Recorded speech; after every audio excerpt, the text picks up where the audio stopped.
Hi, my name's Seth Walwork, and today we'll be looking at the red alder. The red alder has many common names like the Oregon alder, the Pacific Coast alder, and the Western alder.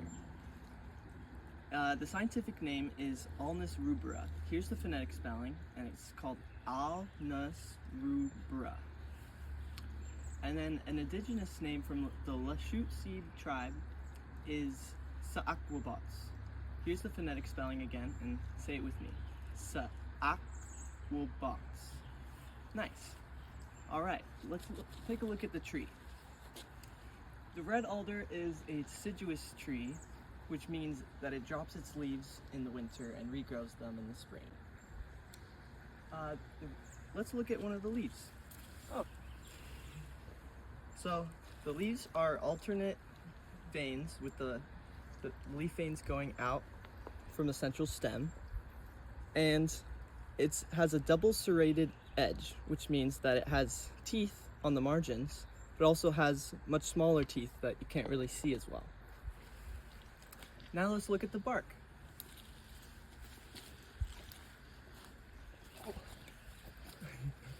Here's the bark of this alder right on this creek, and it's very grayish with a lot of white lichen spots, and you can usually tell it by that, but it can look a lot like some paper birch too. But if you look at the leaves, then you'll be able to tell. There's two types of catkins produced on the red alder.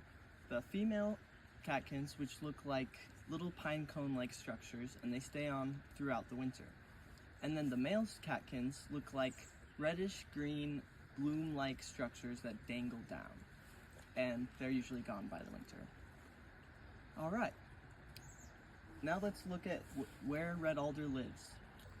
The red alder thrives best in disturbed habitats such as floodplains, riversides, and even recent mudslides. Alders are usually the first tree to recolonize these areas since it can fix nitrogen for its own use. It also does well in land disturbed by humans like clear cuts and cleared land, and it needs moist habitats to thrive. Kind of like this. Very cool. Red alder is found in the coastal regions from Alaska all the way to California, and it even reaches a little bit into Montana and Idaho. Red alder is a pioneer species, which is usually the first tree to show up in a recently disturbed successional zone. This is where plants are recolonizing areas that were disturbed, often with poor soils. Red alder is able to do this because of its superpower that got its nickname, the hero tree. In most soils, nitrogen is the limiting nutrient, which makes it extremely necessary for plants to grow and thrive. 78% of our atmosphere is nitrogen, but it is in a chemical form that is unusable by plants. There is an anaerobic soil bacteria called Frankia that can turn atmospheric nitrogen into usable form. Red alder forms nodules along the roots that form anaerobic capsules for Frankia to live in, and this gives red alder that nitrogen. However, this is not a free exchange. Red alder gives sugars to Frankia in exchange, and this exchange is very costly to red alder, so that's why alder grows primarily on disturbed soils where nitrogen fixation abilities give it an advantage over other trees. This tree is also known as an ecosystem engineer, which means this species makes the ecosystem better for other species, but worse for itself. While red alder is great at colonizing disturbed locations, as the location gets inputs of nitrogen from the soil from the alder, other trees start to move in like conifers, which outgrow and outshade the alder. Red alder also modifies the soil to be better for other trees, which rids its advantage over other trees, as the costs for living with Frankia to make nitrogen outweighs the benefits when competing with these species. Leaves of the red alder are eaten by swallowtail butterfly larvae and tent caterpillars. Mammals that eat the twigs, leaves, or wood include snowshoe hares, beavers, porcupines, deer, and elk. Birds that eat the seeds, buds, and insects associated with red alder include mallards, widgeons, grouse, bush tits, kinglets, siskins, vireos, warblers, chickadees, redpolls, and goldfinches. Birds that use the red alder for cover and nesting include warblers, bush tits, and sparrows. Cavity nesting birds nest and roost in the red alder tree cavities. Additionally, alders create good riparian cover for fish. Red alder / thimbleberry stands in Oregon are preferred by black-tailed deer during the summer and early fall when temperatures are the hottest. Alright, so how can you harvest red alder sustainably? So, if for harvesting on state-owned land, you need a free use permit to gather male catkins, for example. How much is this permit? It's free. How much can you harvest? Refer to this free product summary, which you can find at... Where can you gather product? Well, there may be restrictions on where you can legally collect these products, so you must check in with your local ranger district for areas that are open for collection. An important note, none of these products can be traded or sold. Right. Now, if you're harvesting on federal land, you must identify when a Specialized Forest Products Permit or a FPA/N is required for you to harvest various forest products from state or private forest land.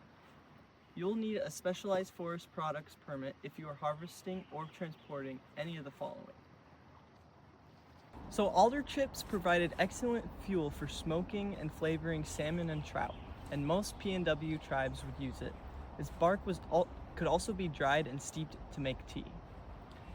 The Saladin used an extract of the bark of alder trees to treat cholera, stomach cramps, and stomach aches. This is because the bark contains a chemical called salicin, a chemical similar to aspirin, and infusions from the bark of red alders were taken to treat anemia, colds, congestion, to relieve pain, and taken as a laxative, and to regulate menstruation.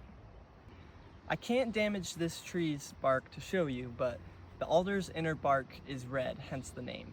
And the bark was used to create red and orange dyes and were used to color basket materials, cedar bark ropes, wooden articles, mountain goat wool, feathers, porcupine quills, human hair, and buckskin. They even used the bark as a pigment for tattooing. And the red and orange dyes created by alder were used in fish nets and lines because they made them invisible to fish. Its wood is also a very good fuel because it has low pitch content and produces less smoke than other woods. Now, red alder is said to formerly be a woman and that you should hug an elder tree before you cut it down. So the red alder has edible male catkins that can be eaten raw or cooked. They are rich in protein but have a bitter flavor and are more of a survival food. The inner bark can also be eaten cooked, but it must be dried since it is emetic when fresh, which means that it causes vomiting. And in a recent study, the methanol extract of the bark showed antimicrobial activity against bacteria. Diaryl heptanoid and its glycoside were identified as the two constituents responsible for this activity. Red alder is also the most important hardwood in the Pacific Northwest. It is used for furniture, cabinetry, small manufactured items, paper, and paper products. Red alder is considered one of the 7 Irish paganisms: alder, apple, birch, ash, holly, oak, and willow. These trees were used by druids and priests in many rituals, such as diagnosing diseases and even foretelling the future through divination rituals. Let's talk about the current threats to red alder. Recently, a devastating canker disease was found on red alder. Unexpectedly, analysis of the genome sequences of bacterial strains identified them as Londalia carcina, a pathogenic species previously known to cause a dieback of oak species, but not alder. Red alder will potentially migrate mainly northwards in the northern hemisphere, and this is because red alder needs cool, moist climates to thrive, and the expected droughts and increases in global average temperatures will put stress on the species as it climbs northward to cooler climates. How can we use red alder ecologically? Well, due to red alder's ability to symbiotically fix atmospheric nitrogen, it has been proposed for use as a rotation crop before growing conifers so it can infuse the soil with nitrogen. Similarly, it has been thought to be a good source of natural fertilizer in agricultural systems, and has even been said to cost only 36% of the average farmer's fertilizer budget. 2-1. All these things make red alder a very important tree. Next time you are outside, stop if you can identify a red alder, and thank our hero tree.